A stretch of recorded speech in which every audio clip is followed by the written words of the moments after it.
राधे राधे दोस्तों, गुड़िया family channel में आप सभी का बहुत बहुत स्वागत है। सभी तीर्थ स्थलों के दर्शन तो हम लोग करते ही हैं, लेकिन एक ऐसा भी तीर्थ है जहां जाए बिना तीर्थ स्थल की यात्रा अधूरी मानी जाती है। जी हां, मैं बात कर रही हूं सभी तीर्थों के भांजे के बारे में। राजस्थान के धौलपुर जिले में स्थित मच्छकुंड को तीर्थों का भांजा कहा जाता है। तो मैं आज आप सभी को दर्शन कराने वाली हूँ सभी तीर्थों के भांजे यानी कि मच्छकुंड के। तो चलिए आप भी हम लोगों के साथ साथ में दर्शन कीजिए और जानिए उस मंदिर का इतिहास।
तो चलिए दोस्तों, अब हम लोग मच्छकुंड में पहुंच चुके हैं।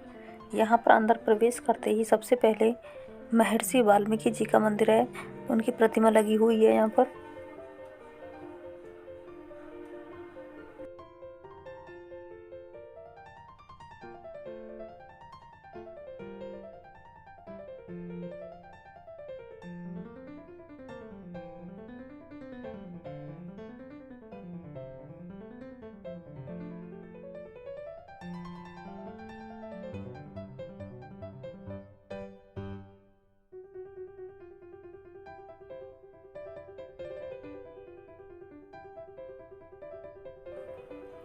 मान्यता है कि मच्छकुंड में स्नान के बाद ही 4 धाम की यात्रा पूरी होती है। यहाँ पर लगने वाले मेले में राजस्थान के विभिन्न जिलों के लोगों के साथ साथ ग्वालियर, मुरैना, अयोध्या, वृंदावन, मथुरा एवं अन्य स्थानों से भी श्रद्धालु आते हैं।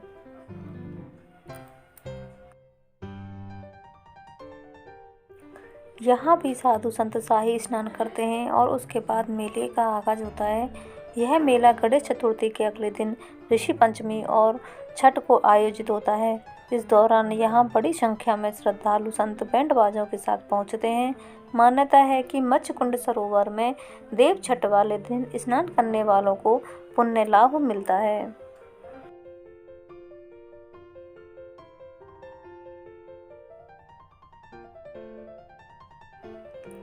मच्छकुंड मेले की मान्यता है कि देवासुर संग्राम के बाद जब राक्षस काले वन के अत्याचार बढ़ने लगे तो सभी लोग परेशान थे। तब भगवान श्री कृष्ण ने काले वन को युद्ध के लिए ललकारा और उससे युद्ध किया। इस युद्ध में लीलाधर को भी हार का मुंह देखना पड़ा। तब लीलाधर ने छल से मच्छकुंड महाराज के जरिए काले वन का वध करवाया था। इसके बाद काले वन के अत्याचारों से पीड़ित ब्रजवासियों में खुशी की लहर दौड़ गई।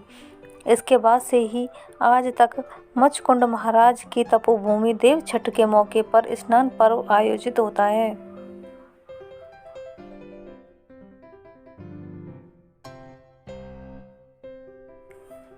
इस सरोवर के चारों ओर 108 मंदिर भी बने हुए हैं। मच्छकुंड देखने में जितना बड़ा है उतना ही यह आकर्षित भी है। 775 ईस्वी से लेकर 915वीं ईस्वी तक के मंदिर बने हुए हैं। यहाँ के स्थानीय लोगों की मान्यता है कि यहाँ लगातार 7 रविवार स्नान करने से शरीर के कुष्ठ रोग भी ठीक हो जाते हैं।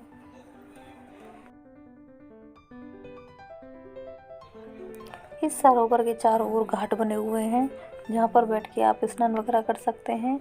मेले के टाइम पे तो यहाँ काफ़ी सारी भीड़ रहती है और यहाँ पर बोटिंग की भी सुविधा है।